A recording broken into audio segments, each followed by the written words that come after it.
I'm Channon Rose. I'm Travis. And in today's video, we're going to be answering some questions that you guys had from the last video where we told you guys that Travis was a firefighter, and you guys had a lot of other questions, so we thought we'd answer them today in this video. So the first question is, why are you not vegan anymore?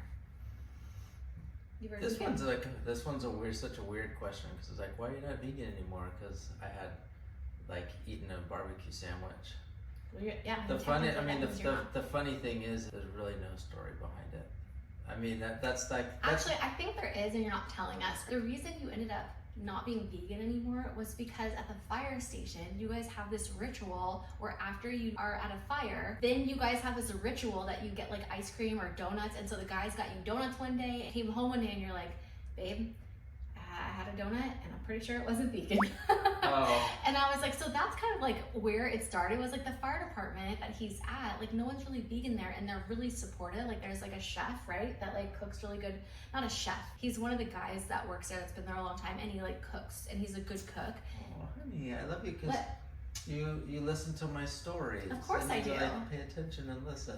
Of course I do. Honey, my husband, I love you. I married you. Of course I listen to you. That's kind of, I think, like where this all came from. It is weird to say like you're not vegan anymore, but technically like you're not, because once in a while you might have something that has meat or dairy or something, but for the most part, we still eat pretty vegan. Yeah. We have a very high like plant-based diet. Well, he does. I have more like junk food, vegan diet. But yeah, so that's where it stemmed from. The fire station and the guys and the guy there that like makes all the food. Like I forgot about that because that was funny. Because it was a. So tell us about that. So like what happened? So like, just so you know, you go to like, well, at least for Travis, he goes to more medical calls than he does like actual putting fires out. Yeah. But they get excited about, not excited in like a bad way. That's what they became a firefighter, right? So they want to be able to put out fires. When they put out a fire, after that, they treat themselves. And what do you do? Well, so in this scenario, it was I think it was our battalion chief or one of our chiefs that had brought over just like a box of donuts from local place or something. There's no ingredients, it's just donuts on the thing. And donuts is Travis's like weak spot. I like donuts, I like ice cream, but I wouldn't have dairy ice cream. But yeah, donuts, I mean, the reality is they could make them, and there are a lot of places that just that are vegan. It's just like dough and fried, you know what I mean? But there's not ingredients on it, and so they had brought a bunch of donuts over, and I think it was after a fire, but they're like, busting my balls because they're like, these aren't vegan. I'm like, I don't know, there's no label, I mean, there's no ingredients on it, and I was like making a joke about it. They're like, it was like funny as like that, kind of like a joke with the guys, and they're like, you're not really vegan, and I'm like, well, I am, but so I totally forgot about that. Yeah, but that's like where it stemmed from, was like the guys at the fire station, and then ever since then, I knew that like he also really loves barbecue. So when we went to Pigeon Forge for Father's Day and we were gonna do like Dollywood and we got a cabin there, I was like, ooh, barbecue sounds so good. Yeah. Would you want barbecue? And he was like, okay. And then, so anyway, that's kind of the story. I want to tell your wildest, funniest, most jaw-dropping stories on my channel. So it could be your story, it could be your best friend's story, or even something you just heard through the grapevine that's like too good not to share. If it made you gasp, laugh, or say no freaking way, please send it to me. I might feature it in an upcoming video. You can just email it to shannonrose@me.com. So if you send in a video, we end up using it. We are going to take each person's video for that month, and then we're going to do a vote in the community. Whoever's story gets the most votes in the community from the Rose fam, I am going to be sending out a special gift for you in the mail. It will be some fun little goodies and some of our merch. So I would love for you guys to send your best stories in, just email whatever they are so that I can share them with everyone else. I just think it'll be really fun. Okay, so the next question is, how did you adjust to your new work environment, being at the station overnights and like being away from your family? Like, what do you miss most about being away from home when you're at the station? I think it was kind of more on my end, just kind of getting used to, I was more focused kind of on like myself and my job and what I needed to do, because in the fire service, and I've told you this many times, you could be relaxed, you could be sitting down, you could be having dinner and just having a conversation or studying or whatever you're doing, very calm, and then within a second it's full throttle 110%. I think it was on my end more of being prepared kind of for that and more nervous or worried, am I ready to go? I'm all set up and all that kind of stuff. So I was more in my own head, kind of focused on that. It's not real long, you guys are gonna be okay and everything, but I'm with the kids, so much and all the time and stuff, so I think he likes being away from us. I don't think it's like, oh, he misses the family. I think he's like, oh, I get a break and it's nice. And he loves hanging out with the guys and he loves what he does, so I feel like he really enjoys it. I'm sure he misses us, but like he also enjoys that time away. Jen and I'm with the kids like 24/7, and even since the kids have been born, I mean, I've had stuff that I've like done and had to go to and worked and all that stuff, kind of like an extended period of time sort of thing. So I think that's a little bit different, but I've always just been used to, being there with the kids waking up and all that stuff, but I think it's a good fit all the way around. And I think it's good for me to be going and doing what I'm doing because it's something that I really enjoy doing. It's like actually helping, people and society and stuff like that. And I think it's good for you because you get to spend that a long time with the kids and then stuff as well too. I know you're okay. I think. You miss the kids, but not me.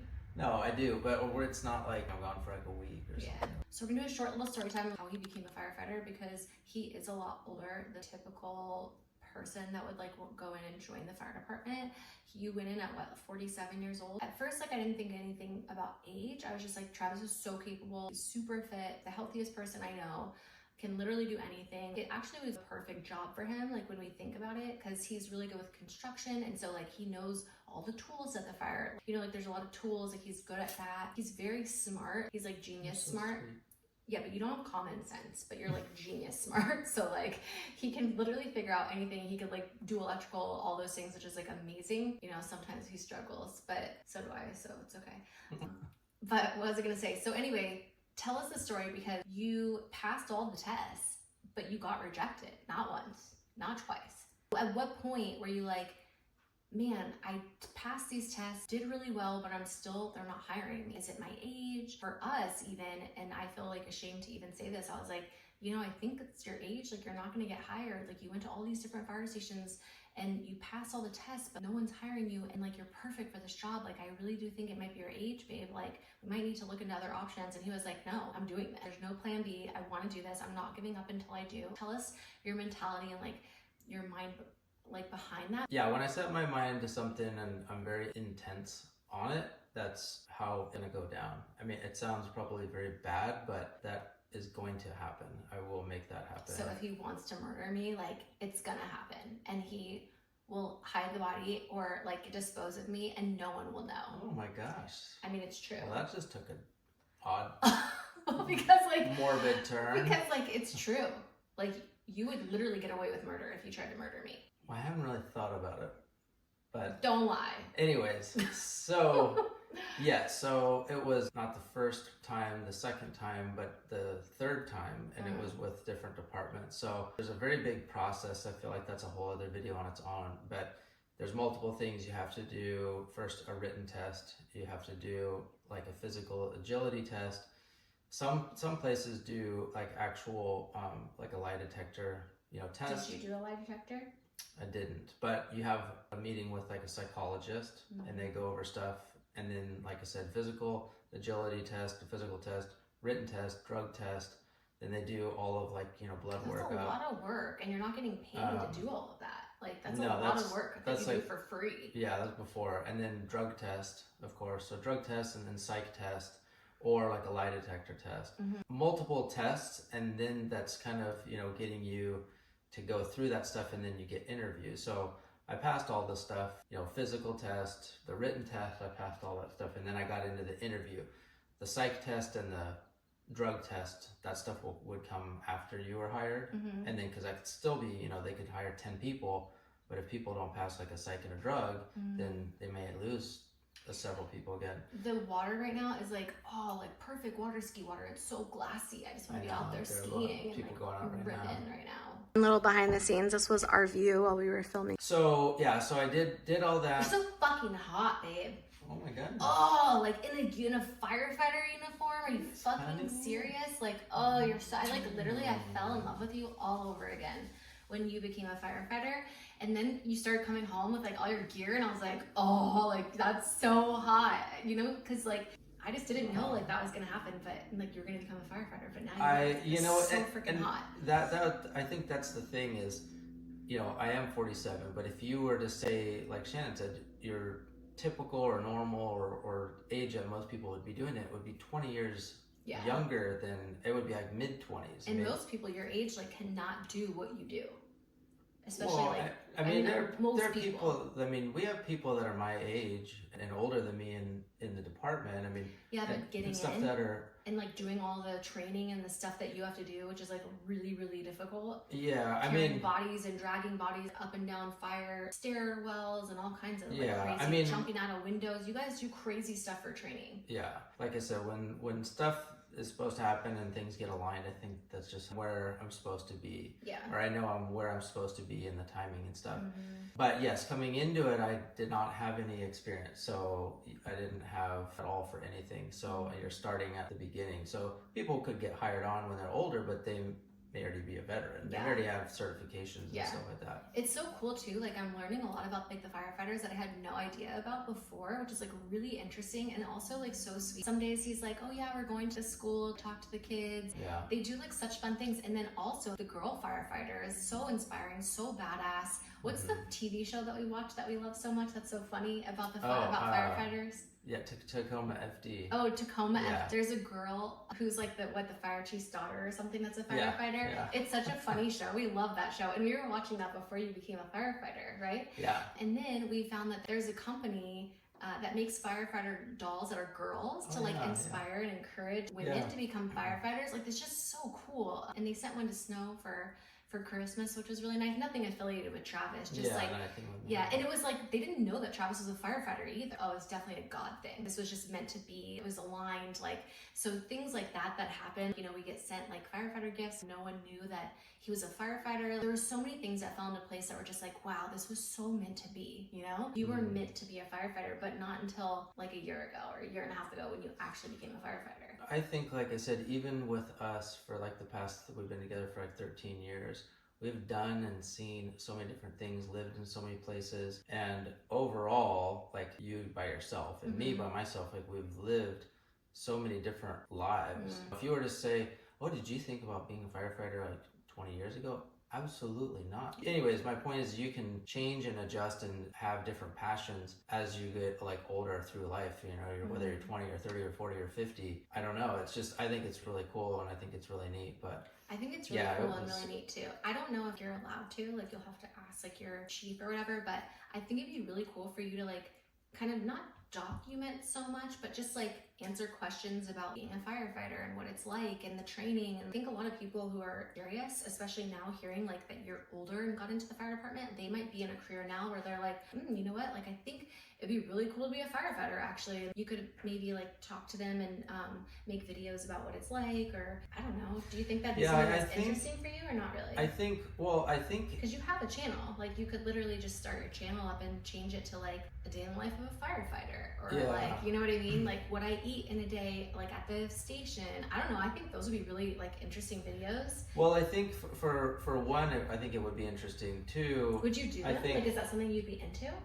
Well, what you have to remember is that you could do it being private without showing your station and like it's a difficult question kind of, because you have to remember I work for the public.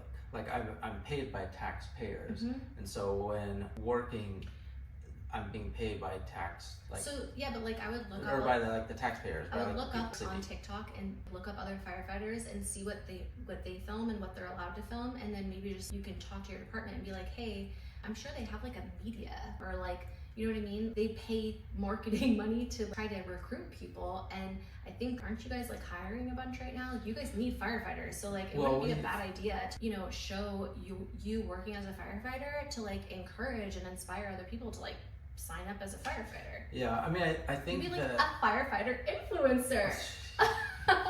That would be so cute. You would get like free supplements, like you'd be getting all kinds of cool stuff sent to you, workout stuff. Yeah. I like making videos with you. This is so fun. We should do this more often. So anyway, so yeah, it's a lot. That's a longer question to try and figure out some of that stuff. But But to finish up, like what we were talking about actually with like the video was, my first place that I tried to get with or that I applied for, I did not get it. I got all the way through the interview and then I didn't get past that part. And then how did that make you feel? It's weird because for me, and this sounds probably bad for most people, but I'm a very confident person. And so when I think and I know that something's going a direction, it's good, but then sometimes it's bad if it doesn't happen like first time, because that's kind of like throws me off for like a second. So I'm like, so I was like, in my mind, I'm like, of course I'm gonna get hired on. Like, not like I'm like the best because I had no experience. It's just like, that's just kind of what was in my mind. And I think if you're going to go after something with intensity and like passion and drive, you have to have that mentality, not, well gosh, I really hope if I get it, and just very passive. It's just like, no, this is what I'm doing. Yeah, you've always been like that, I feel like. So you were really confident. So it threw me off, and then because you were like, what the heck, I didn't get the so job. Then I applied for, I have this in the bag. So I applied for the second place, and the same thing. I passed a written really well. And so after that, did you start to get discouraged? Not really, because I mean, I just had. Do you have like superpowers? Like, how do you not get like, oh man, this is just not cut out for me? Like, yeah, I don't. It's just that's just my mindset. Like, I know that was what I was going to do. Inspiring. So then I applied, and so I'll just say real quick because it might be helpful for people. You don't just throw in and apply. Different cities will have different windows that they're hiring. It might happen once a year. It might happen once every 2 years, once every 3 years, or if it's people are retiring, they might do two a year. So you have to kind of like monitor and wait and watch for when they have like an application process open. You don't just run on in and be like, here's my application. So you were bummed after that, and you're like, man, so I then again. So then the second one, I got all the way past the written and the physical agility, went in for the interviews, thought it went really well, like we're laughing and all that stuff, and I was like, okay, cool. And then that one didn't go through. I was like, okay, because I had a plan of like how many I was going to apply to and for and all that stuff. But then that was when, and you can tell them because you're like, well, this is the second one, and I don't know, I guess 3 strikes you're out, or what are you gonna do? And so I was just like, because also like I felt really sad for you, and I was like, he keeps getting like rejected, and like it hurts my heart, and I don't want him to keep doing all this hard work, and like it's a lot of time away from the family, a lot of time like working so hard for all of us, and then like I would just get so sad for you. So how many times are you gonna do this to yourself? I was just wanting to like look out and like protect you. Yeah, no, I know. And it's funny that you had mentioned, I mean, you say like the age thing, it doesn't register with me, my age thing. I'm just like, okay, I can pass this, I can pass well, I can pass the physical and the written, and I can do the interview, and I can, do all this stuff. And I'm not thinking in my head that my age. It wasn't until after the second one and I didn't get hired, then it was kind of like it popped in there. It wasn't popping in there before, and I'm like, I know I'm older, but it never registered until after the second time that like I did not get hired. But so then the third time, most people this happens to. I mean, our other buddy, like a lot of people apply like. He had people that were applying the same time in the same stations or like cities that he was, and he would see them at the next one because they also weren't getting hired. So it's like you really have to be persistent because they only take a couple people, and this is like I think for the fire department, like, and I don't know, obviously I'm not a firefighter, but from what I see and have witnessed with my husband, like it just like it's not just like a job. You're like spending the night with these people. Like these people become your brothers, like your family. You guys go to bat for each other. It's almost like military kind of style where like, you guys have to rely on one another to save each other's life, literally, when you guys go into burning buildings or like do this crazy stuff. It's really important when you are going in that you really click with these people and you're gonna get along with them and vibe. And so I think, when you go through that hiring process, like even if you pass all those tests, like you just might not be a good fit, like personality wise, or like because he was older, I think people thought like, oh, he's gonna go in and because he's older, like the younger guys that have more experience in him, he's not gonna like that, and he's gonna. Do you remember like people were thinking that? That was one of my questions. Was do you think you'd be okay, taking orders from say a 19-year-old? Yeah. And in my mind, I had told him, I said, in regards to the fire service, I said, it absolutely wouldn't bother me because I know that anybody is going to have more experience than me. I have zero experience. So it doesn't, to me, age is irrelevant. I said, I would totally respect anyone that has one day more than me because I just don't know anything. I said, but then I said, but now in life, that's a different story. I have a lot of experience. I said, but that specifically. Yeah. So I think that was like one of the concerns though, that maybe people hiring, you know, like you wouldn't want to be told what to do by someone younger than you. And so I think like maybe that might have been one of the reasons. All in all aside, I'm like so happy for you. And I'm also so proud of you. And I hope that you know, like, that we're so proud of you and we appreciate you so much. And we, well, I'm at the right department. Yeah. And so after now being in the service and knowing the other departments and knowing just a lot of different stuff, I'm where I should be and where I'm supposed to be. Long story short, everything, it happens for a reason in my book, in my world, in my life, and you don't always know why or see it. We talk about it all the time. Bad things happen, good things happen, but you have to know that it's for a purpose, it's for a reason. You know, you have a lot of like stuff that's hard and hurts and discouraging like along the way. But then you realize it could be a year, 5 years down the line, like just this huge wow. Like, meaning everything happens for a reason. So even when things happen where you don't get hired somewhere you really wanted to, or boyfriend, like, girlfriend, I mean, I don't know, like you apply it to a lot of different things in life. Applying to have a girlfriend. No, I'm saying, you know, people applying, I see what you're saying. Applying like that theory or that way of life to your life. You say like, oh, what happened with this? Yeah. Well, there's something that's not supposed to happen, and something else is coming down the line. Yep, God has a bigger plan for us. It happened with us trying to have a family and like having to do IVF. Like we, you know, we're really heartbroken. We're wondering like, why is this happening to us? And now we know, because we were supposed to have little Snowy and Storm, and we wouldn't have had our babies if it wasn't for God's plan. So, but one thing that somebody asked, and it's up to you if you want to answer this or not. If you're not comfortable, just say that. Somebody had asked like, why did we have to wait so long to tell people that you were a firefighter?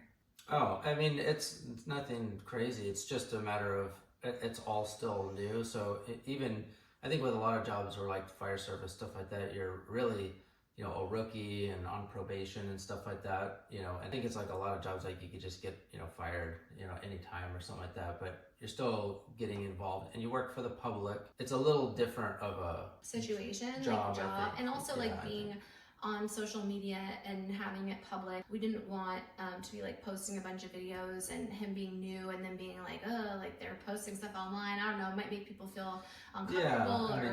I mean, it's not, you know, I can't get in trouble or anything because I'm talking about, you know, the fire service, stuff like that. But I also see, you know, people in a lot of like extreme circumstances. Nobody calls the fire department when they're having a great day. You know, people call us like when they're having a bad day, or they don't know who else to call, which is a bad day too, you know. So it's we work under kind of, I don't know, I don't want to say it, I don't say the worst conditions, but like I said, you don't call the fire department because for fun, it's, you know, bad. People are having bad days, and you are a literal real life superhero, and we're so supportive and proud of him. And I just think it's so hot that you're a firefighter. But also I think it's kind of funny because like when he tried to have like a sales job once, remember, and then or like, no, remember, we haven't even talked about you.